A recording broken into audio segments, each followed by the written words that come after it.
and several lodges in which revolutionaries could work without being disturbed. These lodges are under the protection of European diplomacy. And as the Sultan was without weapons against them, his fall was inevitable. Now we know from archive material now what happened, that the Sultan had cannons, he had howitzers, he had rifles, but they had no ammunition. So by stealth, by the sleight of hand, and by the operations of the secret societies, he was basically powerless.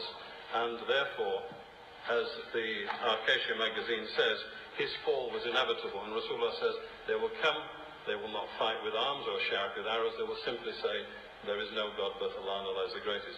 And it was open to them.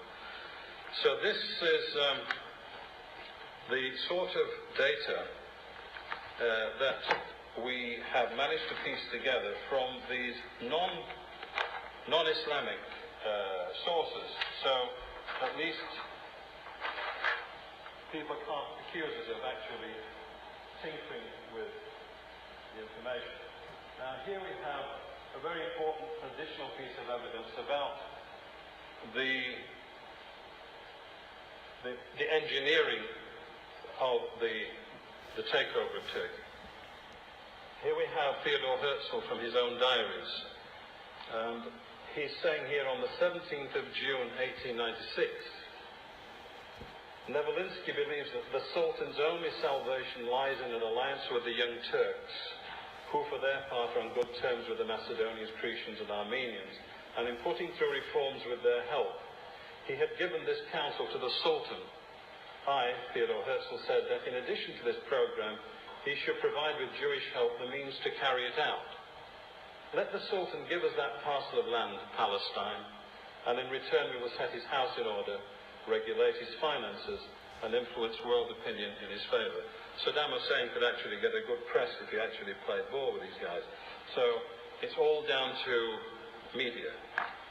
An additional piece to that is how he was going to finance it.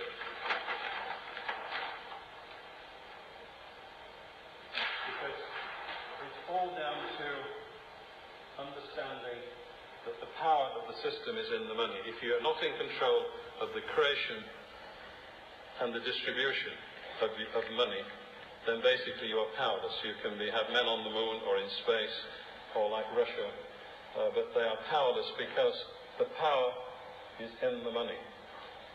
Here we have how Herzl was going to actually do the deal with the Sultan.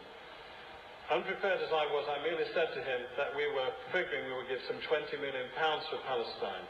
We devote 20 million Turkish pounds. I said, so here we go. He understood money.